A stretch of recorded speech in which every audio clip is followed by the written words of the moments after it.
My name's Scott with Tai Chi Basics, and today we're going to talk about the 4 primary pole shaking drills. It's primarily used by Chen Tai Chi, but it's used by many internal martial arts to develop internal strength alongside external strength.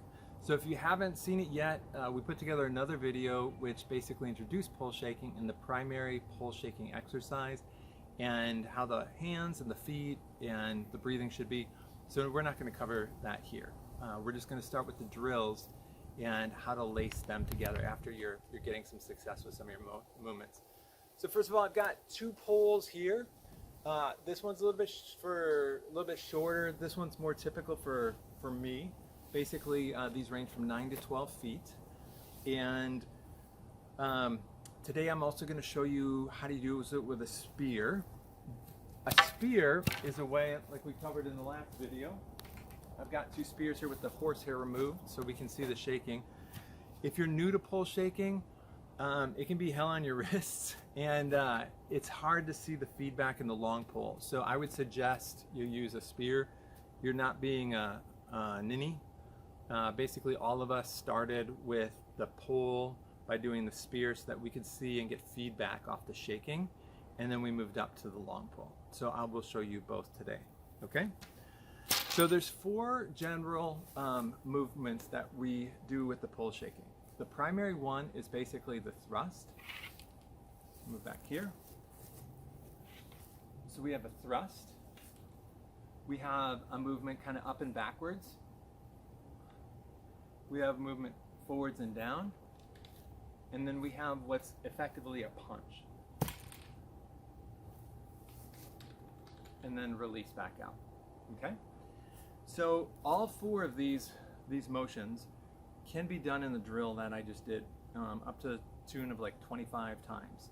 But when you're beginning, it's best to separate these out and do them in series.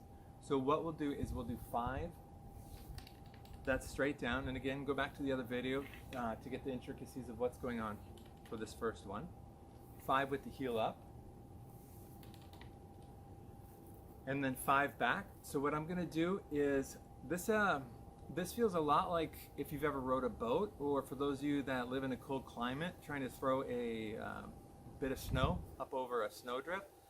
So my rear hand is gonna make a smaller circle, and my front hand is gonna make a bigger circle. So I'm gonna come up and then relax and sit. And the energy is going over my shoulder, okay? This is going to power it again, so watch the right hand first. This is my right hand. And then the left hand's going to come down, and in essence it's going to be palm down, but don't let go of the pull. And then we relax down. Okay?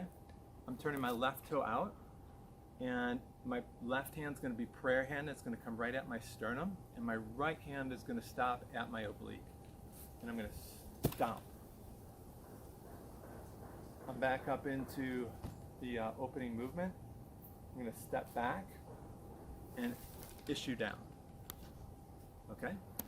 So you can do 5, 5, up through 5, 5, and then this one can be used for walking, heading off the screen here. But you can go for 5 and then you go the other way. So same thing. I'm going to do 5 here with my heel down. 5 with my heel up. 5 backwards. This one kind of makes like a capital letter D. Circles around and down. Right toe out. Right hand to prayer hand. Punch. Issue back down. Okay? So it's open, close, punch, and then down. Hopefully you can see the motion on this, and without me even really breaking a sweat here in the Texas sun, I can get energy into this pole. And again, back to the other video, it's because of my posture and the fluidness, and I'm really working hard to stay relaxed because there's no way to shake this puppy if you're not relaxed. You're gonna break something and you're gonna be very, very sweaty. So In order to do the long pull and to get the motion into here, which the motions are exactly the same, you need to get up underneath this thing.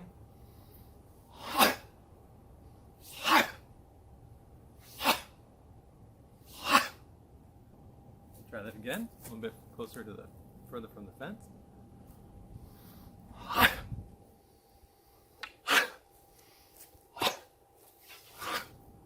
So the long pull is less responsive and it doesn't give you any room to not be relaxed. If you're trying to muscle into this thing, it's absolutely not going to move. So that's it. So those are the 4 drills. If you want to know more about the long pull or the spear form, check us out on Tai Chi Basics, along with suggestions on where we think the best places are online to actually order these things. Obviously, due to the length, the spears aren't too bad, but this guy is going to cost you quite a bit for shipping because of the length. So it's best if you can find one nearby or go in with a buddy so that more can get shipped at once.